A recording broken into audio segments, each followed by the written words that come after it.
Hey guys, it's Adam from Devils of Belgrade. How we doing? Thanks for checking out episode 2 of the DOB album diary. What this video was originally going to be about was the way you can approach rhythm playing in a band with 2 guitar players, where each guy's playing something totally different from the other, but those 2 parts combined into something greater than the individual pieces, which is cool, and I'll still do that for you guys, but it's going to be in a later video because something else has come up. So I'll start with a quick story. On Friday, I was out running some errands and I needed some guitar picks. So I stop into Guitar Center to buy picks, and I end up, innocently enough, I just need guitar picks, right? Just a couple of bucks, but I wind up walking out with this guitar right over my shoulder over here. Okay, so here it is. This is an Ibanez RG style guitar that, aside from being a hardtail, at first glance doesn't really appear to be anything special, but once you look at it you realize it's a 12-string, and that's pretty wild.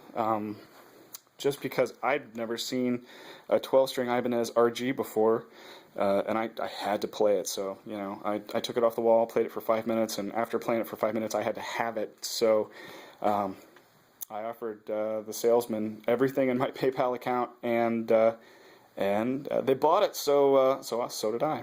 And here it is. It's actually, I had to do some research to find out what model it even was. It turns out it was made in 1993 in Japan. It's the RT452 is the actual model designation.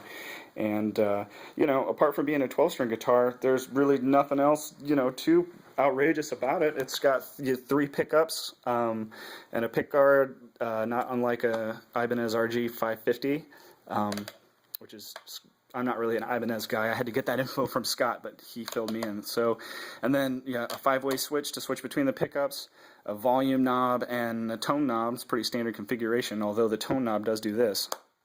Pops up and down.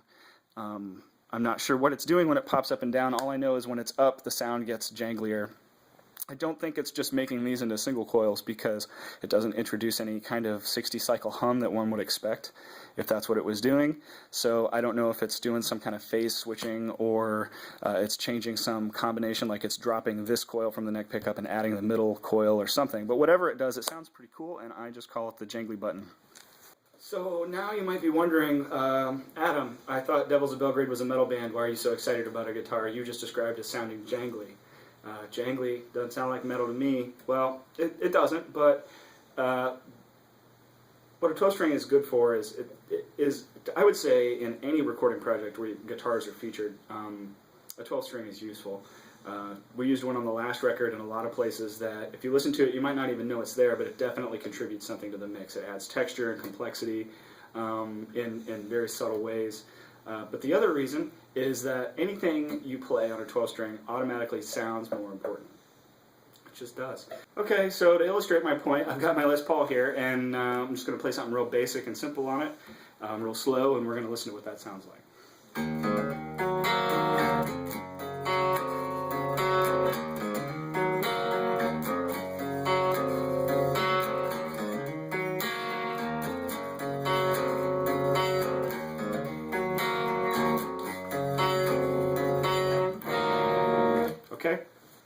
Okay, and now I'm going to play the same thing on the 12-string, and we're going to see what that sounds like.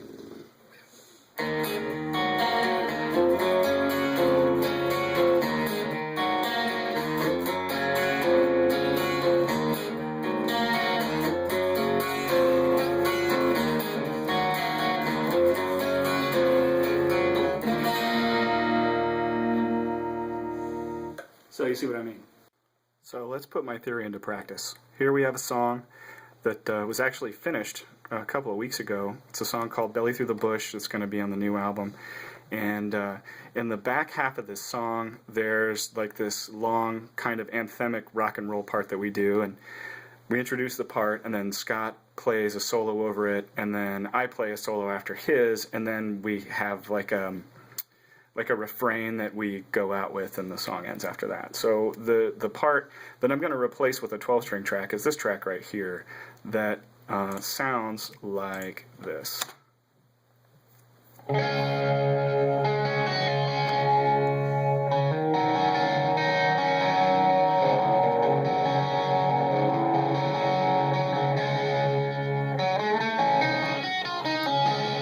So now, I don't know if you can tell from the camera mic, but I did a lot of things to try to make that sound the way I wanted to.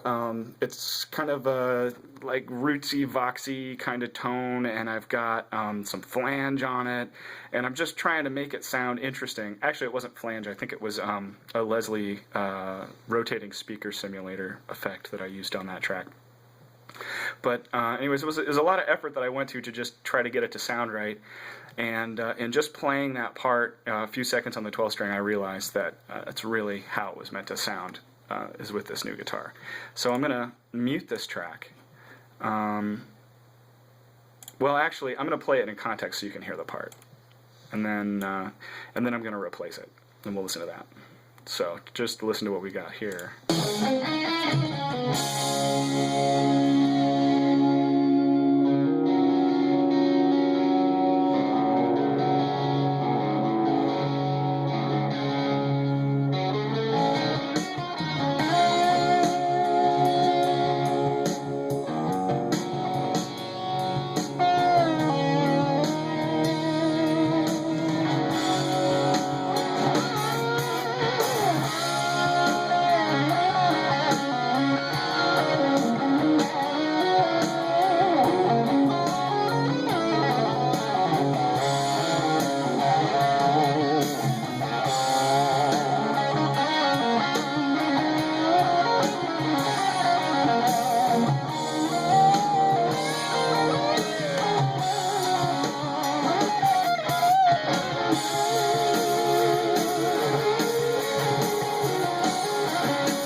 So that's it. I'm gonna let it play through the whole way, but so I'm gonna replace a lot of this track with the 12 string, and I think when we get to where my solo comes in here at the bottom, I'm gonna stop because the rhythm guitars also pick up a lot of steam there, and I'm not sure if the 12 string is really going to be the right tool to use for that part. If it is, I'll just go in and fill that in as well. But I'm going to start with this whole quiet beginning part, and I'm also going to play the part under Scott's first solo here with the 12 string, and we're going to see how that sounds. Okay, I'm all ready to go. I got my track primed to record. I've got my tone dialed in on the Kemper. It's a Vox AC30 top boost on the clean channel. I don't know what microphones were used to capture this profile, but I don't care. It sounds nice. Got my guitar all tuned up, which took me a little while, and jangly button engaged. So let's give it a go. I'm going to mute the existing track. I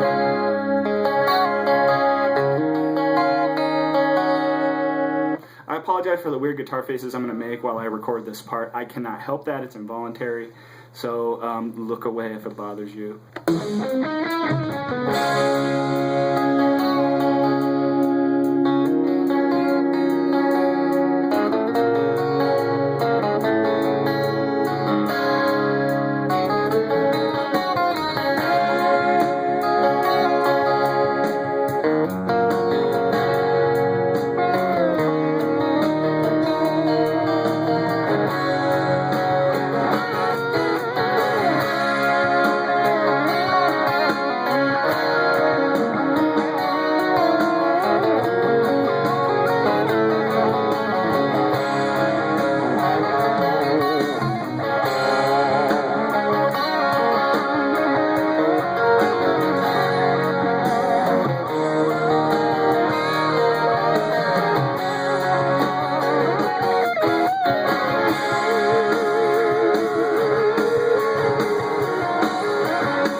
I don't think I played that right. I think I played it well, but there were accents in there that I usually do with Todd that I think I biffed on, so I'm gonna just redo it. Okay, clearly what I need to do is listen to fewer tracks as I record this, because all the stuff I'm hearing is covering up some mistakes I'm not totally aware I'm committing. So we've got the drums, we've got the click track. I'll probably use this one too. And let's give it a minute.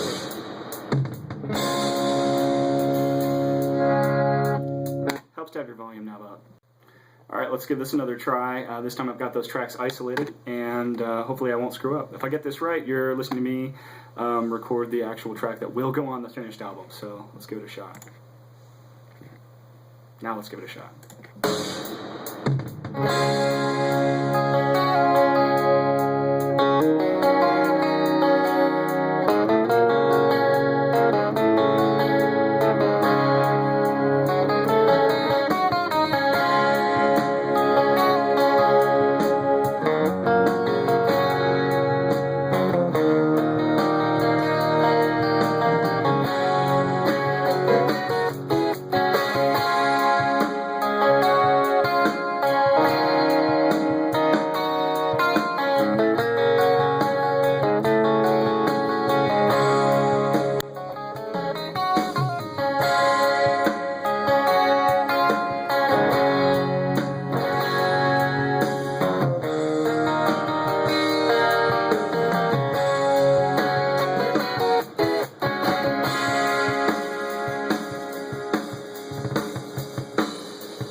I think I got it. The reason I might have looked weird just a second ago is because my phone's telling me that the battery's low, and sometimes when it does that, it cuts off the video. So hopefully it didn't, because I actually got it. And I'd like to record, I'd like to show you guys it being done properly. Okay, we have success. We successfully got the part. It's laying right in the mix just like it's supposed to, and it sounds great, as you'll hear when you listen to the completed record. So I've got a lot more work to do and a lot more tracks to record today, so I'm going to sign off for now. But as always, thanks for watching. I hope you found it interesting, and I'll see you later.